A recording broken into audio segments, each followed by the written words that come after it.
तू दुर्गा है, तू काली है, तू इस जगत की नारी है। तोड़ बेड़िया फेंक उन्हें, तू अनमोल शान हमारी है। बहुत दर्द सहे होंगे तूने, पर बहुत परीक्षाएं बाकी है। तू हिम्मत कर, तू आगे बढ़, तू खुद की पहचान बनानी बाकी है। शायद अपनों का साथ ना हो, पर तू याद रख, तू अकेले सब पर भारी है। तू दुर्गा है, तू काली है, तू इस जगत की नारी है। आज हम सब किला मैदान झुंगी झोपड़ी बक्सर में उपस्थित आप सभी महिलाओं को मेरा नमस्कार, और इस मंच पर विचार व्यक्त करने के लिए मुझे मौका दिया उनको भी मेरा नमस्कार प्रणाम करती हूँ। इस कार्यक्रम का आयोजक आशीर्वाद hospital research and para medical institute charitable trust Buxar Bihar द्वारा किया जा रहा है। आज हम सब एक ऐसे विषय पर चर्चा करने के लिए एकत्र हुए हैं जो केवल चर्चा का नहीं बल्कि विकास का, बदलाव का मांग है। महिला सशक्तिकरण यह कोई नारा नहीं है, यह एक संस्कार है, एक दृष्टिकोण है जो हर महिला को सशक्त बनाता है, समर्थ बनाता है। सशक्त नारी न केवल परिवार का बल्कि पूरे समाज का विकास करती है।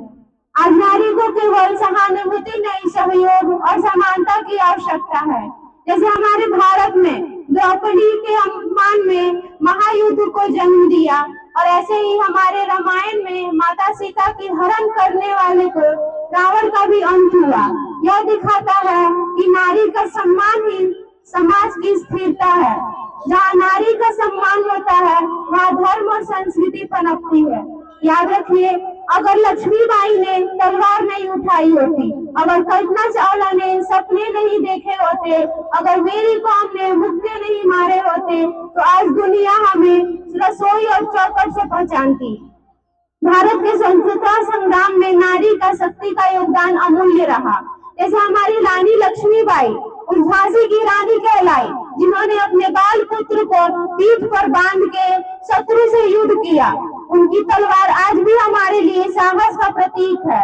ऐसे ही हमारी सरोजनी नायडू जो भारत कोकिला के नाम से प्रसिद्ध है, जिन्होंने अपनी आवाज बुलंद की और भारतीय राष्ट्रीय कांग्रेस की अध्यक्ष बनी।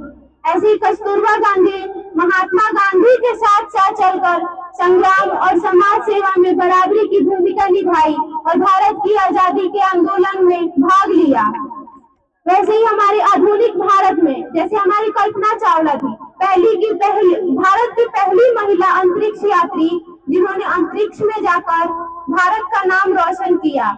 जैसे पीटी उषा, मेरी कॉम, साई नेहवाल, साक्षी मलिक, मिथिला राज खेल जगत में चमकती हस्तियां बनी।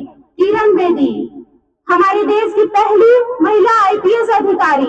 निर्मला सीतारमण हमारे देश की पहली पुरंतवाली चालित महिला वित्त मंत्री बनी। इस उदाहरण से हमें यह पता चलता है कि नारी जब अवसर पाती है तो देश और समाज दोनों का कल्याण करती है।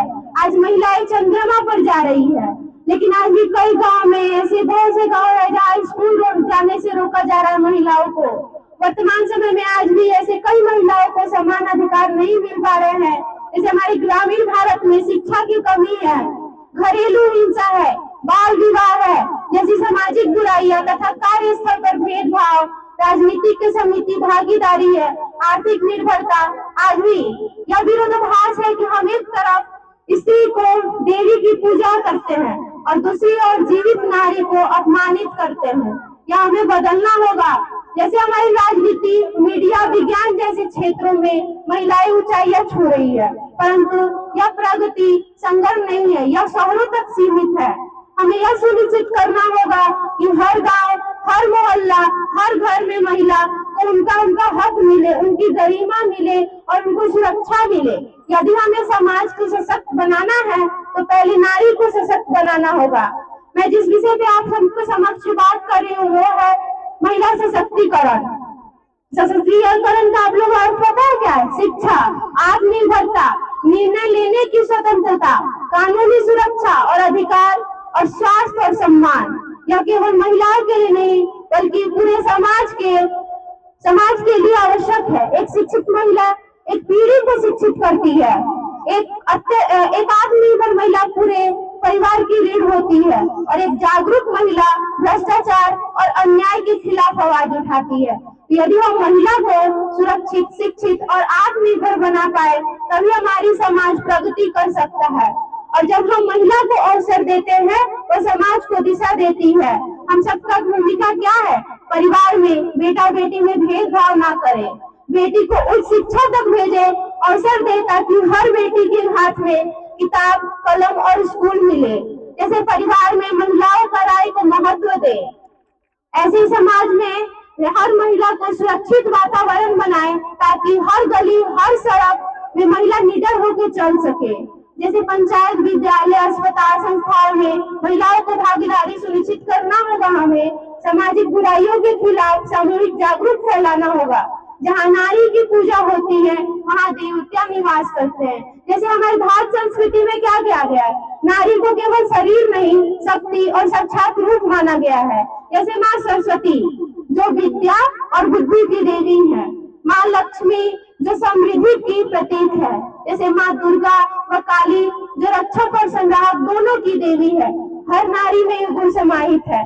जब वो ज्ञान देती है तो सरस्वती, जब परिवार चलाती है तो लक्ष्मी, और जब अत्याचार का विरोध करती है तो काली बनती है।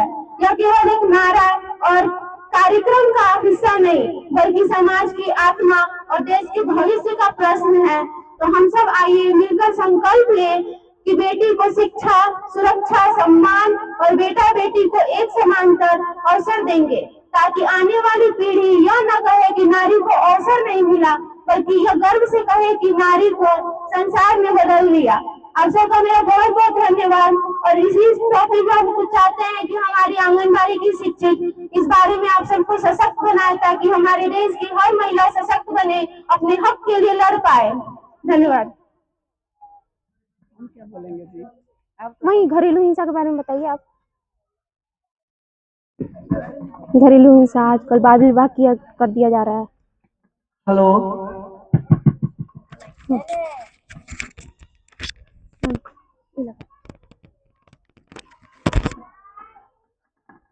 नारी को लोग समझते हैं कि केवल घर में रहकर घर का काम करने वाली है, बाहर में रहकर कुछ नहीं करेगी।